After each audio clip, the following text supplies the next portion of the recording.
उत्तर मांगे प्रदेश।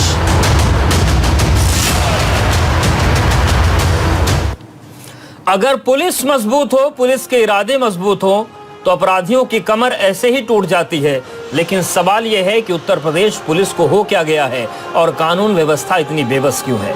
कुछ खास मेहमान जुड़ रहे हैं, सीधे उनका हम रुख करते हैं। विनोद सोनकर जी, सांसद बीजेपी, राजपाल कश्यप साहब हमारे साथ जुड़ रहे हैं, एमएलसी समाजवादी पार्टी, विनोद बंसल नेता कांग्रेस, और थोड़ी देर में हमारे साथ पूर्व डीजीपी ए.के. जैन साहब भी जुड़ेंगे। आप सभी का बहुत स्वागत है। विनोद सोनकर जी, सबसे पहले आपके पास ही आ रहे हैं। कानून व्यवस्था पर हम बात करेंगे, लेकिन पहले पुलिस पर बात कर लेते हैं। 2-3 की दरमियानी रात बिकरू में क्या हुआ वो किसी से नहीं छिपा, पूरा देश जानता है। 8 जवानों को शहीद होना पड़ा। कल प्रतापगढ़ में पुलिस वालों की पिटाई हुई। सवाल यह है कि आखिर अपराधी इतने बुलंद कैसे हो गए कि आम जनता की तो छोड़िए, पुलिस भी सुरक्षित नहीं उत्तर प्रदेश में।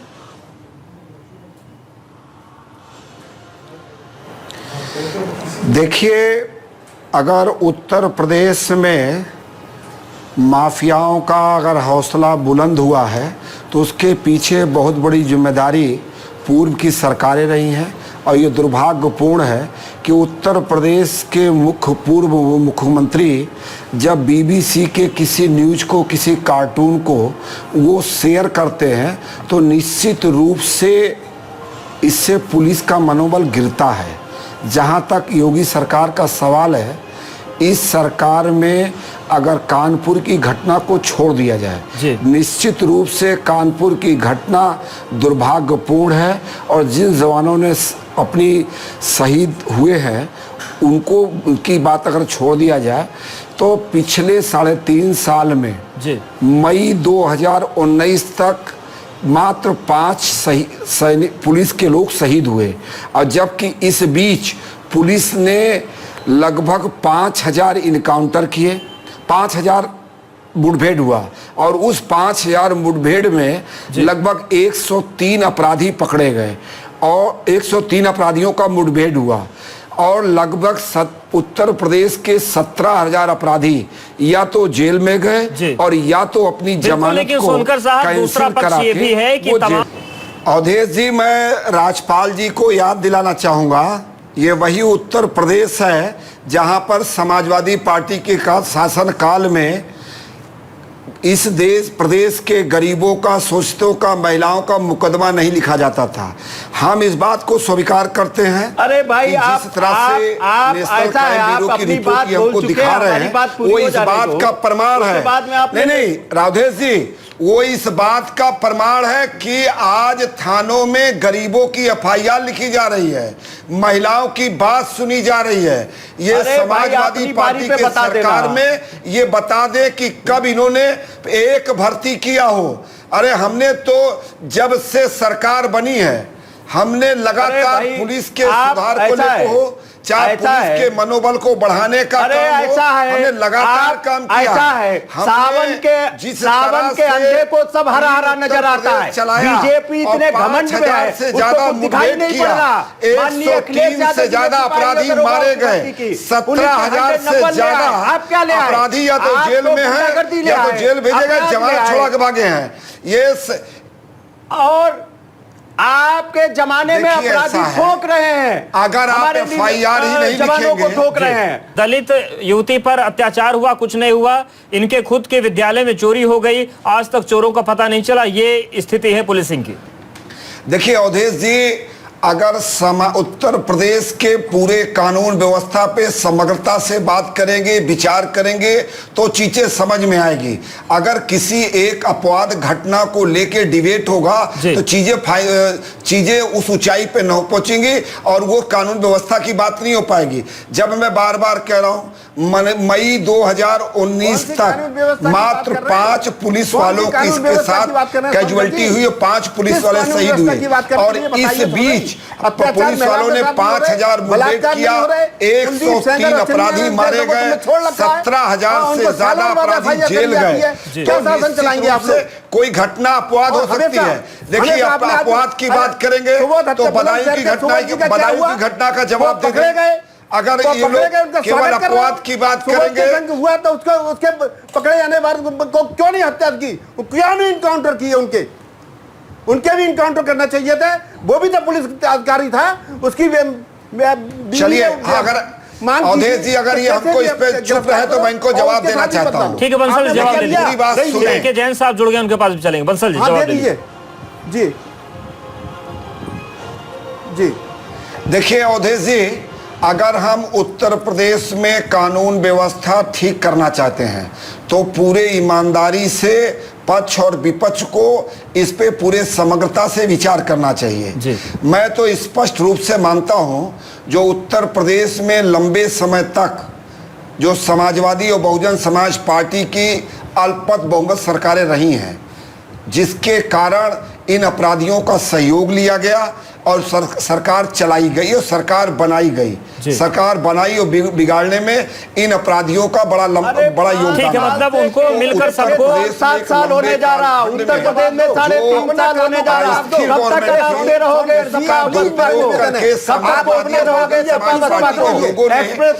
अपराधियों का मनोबल बढ़ाए हैं, में कभी नहीं कहते हो अखिलेश जी ने बनाया, स्टेडियम के उद्घाटन में कभी नहीं कहते हो अखिलेश जी ने बनाया, ये भी कभी बता रहे। हम आपकी बात कर रहे हैं, नंबर का 112 कर रहे थे, आपने जो किया है उनके कर्मों में साया कौन भुगतेगा? आप भुगतोगे ना। ठीक है, एके जैन सर, जो तस्वीरें बन रही हैं बीते कुछ हफ्तों में, कानपुर के बिकरू में पुलिस को शहादत झेलनी पड़ी क्योंकि अपने ही भीतर मीर जाफर बैठे हुए थे। कल प्रतापगढ़ में पुलिस की टीम को पीटा गया। कानपुर के बर्रा थाना क्षेत्र में 25 दिन हो गए सर, पुलिस के सामने से 30 लाख की फिरौती लेकर अपहरणकर्ता चले गए, उनका पता नहीं चला। और उसमें भी अंधेर कर दिए कि साइबर सेल के जो प्रमुख थे, 8 घंटे तक एक नंबर से फोन आता रहा, उसको नहीं पकड़ पाए, उन्हीं को अब उस थाने की जिम्मेदारी दे देगी जहां पर अपहरण हुआ। ये क्या हो रहा है? पुलिसिंग गड़बड़ हो गई या फिर जो सियासी संरक्षण की बात आती है उससे पूरा मामला भटक गया है? नहीं, मैं इन सब चीजों में सियासी संरक्षण पे नहीं जाता हूं। हमें पुलिस को अपनी तरीके अपने को प्रोफेशनल बनाना होगा। हर घटना को हमको बड़ी गंभीरता से लेना होगा। हम ये राजनीतिक संरक्षण की बात करके मुद्दा भटकाने की वो है। मैं समझता हूं कि जो चाहे अपहरण है फिरौती के लिए, उसको बरामद करना कानपुर पुलिस का दायित्व है। यहाँ तक रही बात प्रतापगढ़ में किसी ने हमला किया है, हमलावरों को पकड़ना ये पुलिस का दायित्व है। उनको कड़ी से कड़ी कार्रवाई उनके खिलाफ करनी चाहिए। बिकरू में अगर विकास दुबे के विरुद्ध अगर ठोस कार्रवाई नहीं हुई, इसके लिए मैं पुलिस को दोषी मानता हूं।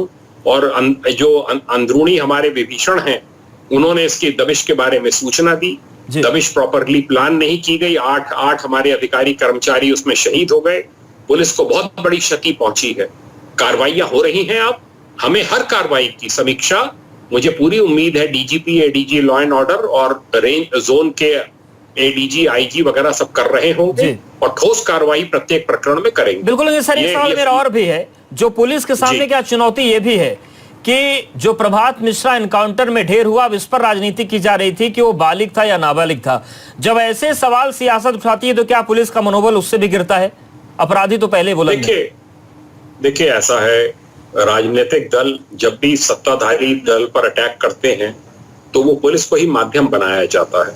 ये बहुत मैंने 37 साल सर्विस में देखा है। मैं उस पर कोई टिप्पणी नहीं करूंगा। हमारा प्रयास ये होना चाहिए, पुलिस बल का प्रयास ये होना चाहिए कि हम कोई मौका ना दें और कोई भी ऐसी घटना होती है उसमें त्वरित कार्रवाई करें, जिससे किसी को हमारे आचरण पर, हमारी कार्यप्रणाली पर उंगली उठाने का अवसर ना मिले।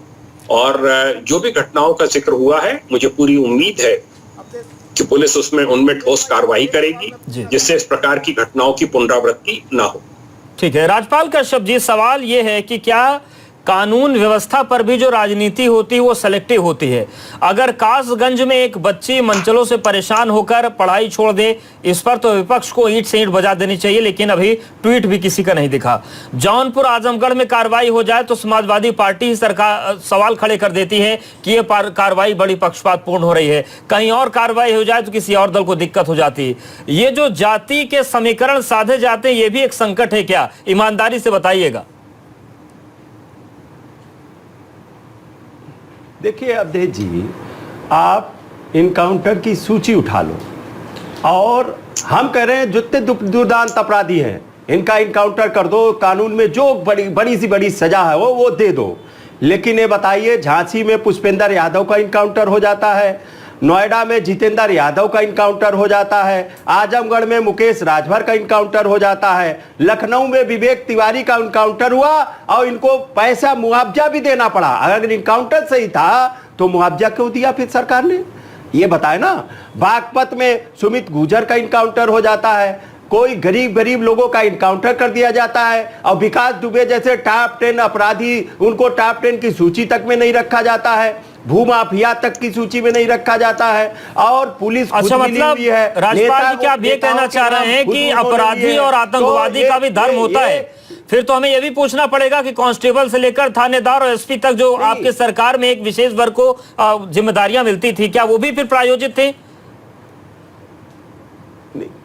नहीं, आप थाने में पता करवा लीजिए अब कौन से वर्ग के थानेदार हैं, आप पता करवा लीजिए पंचम तल से लेकर नीचे तक। विनोद सोनकर और हमारी सरकार को तो बदनाम किया गया, समीकरण जो आ गया, तो बदनाम किया बीजेपी ने। ये सब की दिक्कत है क्या? और हमारी नहीं विनोद सोनकर नहीं, देखिए अवधेश जी, सबसे दुर्भाग्यपूर्ण यही है जातिवादी पार्टी नहीं हो सकती। जब उत्तर प्रदेश में समाजवादी और बहुजन समाज पार्टी की सरकारें रही हैं तो इन लोगों ने अपराध को अपराध समझने के बजाय उसको जातियों में बांट के देखने का जो काम किया है उसका बहुत बड़ा दुष्परिणाम। तो आप पर भी आरोप लगा रहे हैं कि आप भी वही कर रहे हैं, थानों में लिस्ट चेक कर लीजिए, जिस आप पर भी जातिवाद का आरोप लगा रहे हैं। बड़ी जातिवादी पार्टी है। नहीं, बिल्कुल चेक कर लीजिए, नहीं बिल्कुल चेक कर लीजिए, लेकिन डीजीपी साहब यहाँ जुड़े हुए हैं, आप उनको पुलिस का लंबा अनुभव रहा है।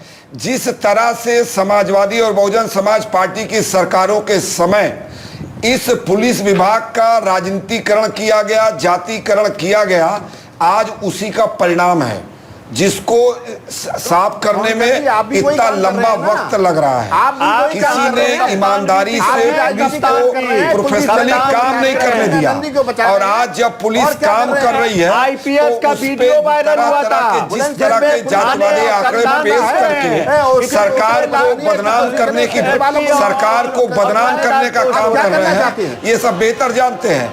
अभी समाजवादी पार्टी के सरकार के समय आपने देखा होगा कि कितनी बड़ी मात्रा में इस देश के बच्चियों ने पढ़ाई छोड़ी थी। लेकिन सवाल तो विपक्ष की जिम्मेदारियों से भी होगा कि अगर विकास दुबे का उनका एनकाउंटर होगा तो आपके नेता ब्राह्मणों का और ब्राह्मणवाद का सिगुफा जाकर पीटने लगेंगे गांवों में। अगर किसी और का एनकाउंटर हो जाएगा तो कश्यप साहब ने 4-5 एग्जाम्पल बता दिए यादव गुर्जरों का।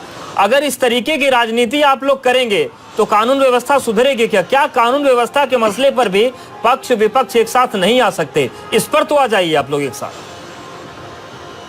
मैं अवधेश जी, मैं जैन साहब को नमन करता हूं और उनकी बात मुझे बहुत पसंद आई। उन्होंने कहा कि पुलिस की अपराधियों की साठगांठ थी विकास दुबे में, और जो कानपुर की घटना हुई है जिसमें कि पैसे लेकर भाग गए अपराधी, उनका तो धन्यवाद है, लेकिन आपके नेता क्यों ब्राह्मणवाद टटोल रहे हैं उसमें? अपने नेताओं को आप संभाल नहीं पाते, सवाल करते हैं सरकार से। बता रहा हूं सर, अवधेश भाई मुझे आ जाने दो, मैं आपसे पूछ रहा हूं, कह रहा हूं, जवाब दे रहा हूं। और इनके जितने भी और थाने हैं वहां भी जानकारी कर लीजिए, सब जगह ऐसा हाल, और इसीलिए अपराध का ग्राफ बढ़ा है। रही बात इसकी, हमारी पार्टी के अध्यक्ष आदरणीय अजय कुमार लल्लू जी कल मिलने के लिए गए शहीदों से, और इन्होंने रोक दिया। वहाँ कानून व्यवस्था कायम करेंगे, और उन लोग क्या गुनाह कर दिया था उनको मिलने के जाने के लिए, और वो मिलने थे तो क्या परेशानी थी सरकार को? ये तो अपराधियों की साठगांठ की सरकार है, और जो केवल अपराधियों से मिलकर काम करेगी। कोई अपराधी होगा तो उसकी मदद करेगी, विपक्ष के आदमी होंगे, विपक्ष का कोई भी हो उसके साथ ये गलत व्यवहार कर रहे हैं, अच्छी राजनीति अच्छी नहीं हो रही। और मैं इनसे निवेदन करूंगा कि आगे आने वाले समय में ये अपनी व्यवस्था संभाले, जो साठगांठ इनकी अपराधियों के साथ है उसको खत्म करें, और नहीं तो बहुत बुरे दिन देखने पड़ेंगे इनको। बिल्कुल, तो ये पूरी तस्वीर है। लेकिन विनोद सोनकर जी, वक्त हम कम है, एक छोटा जवाब चाहेंगे कि ये जो पूरी तस्वीर बन रही है, जिम्मेदारी तो घूम फिर कर आप लोगों की बनती है। अगर 25 दिन में अपहरण कांड का युवक बरामद नहीं होगा, अगर पूरे आपकी एनकाउंटर की प्रक्रिया पर सवाल उठेंगे, ये सुधारने की जिम्मेदारी तो आप लोगों की है ना। जो सपा ने किया, जो बसपा ने किया, उसका प्रतिसाद मिल गया, जनता ने उठाकर इनको सत्ता से बाहर कर दिया। 3.5 साल से तो आप लोग हैं। कश्यप जी आते हैं। निश्चित रूप से अवधेश जी, जिम्मेदारी हमारी बनती भी है और अपनी जिम्मेदारी लेने से पीछे हम हट भी नहीं रहे हैं। ऐसा नहीं कि अपने जब अवसर आ रहा तो उस पर हम अपनी जिम्मेदारी को निभाने से भाग रहे हैं। मैं यहाँ पे कश्यप जी हैं, इनसे जरूर पूछना चाहूँगा कि 5 साल वो उत्तर प्रदेश में समाजवादी पार्टी की सरकार रही, ये बता दें पुलिस के आधुनिकीकरण के लिए, पुलिस के प्रशिक्षण के लिए या पुलिस भर्ती में इन्होंने एक भी काम किया हो? सही बात यह है कि पुलिस जैसा जो संगठन है उसमें समय समय पे भर्ती, समय समय पे प्रशिक्षण बहुत जरूरी है।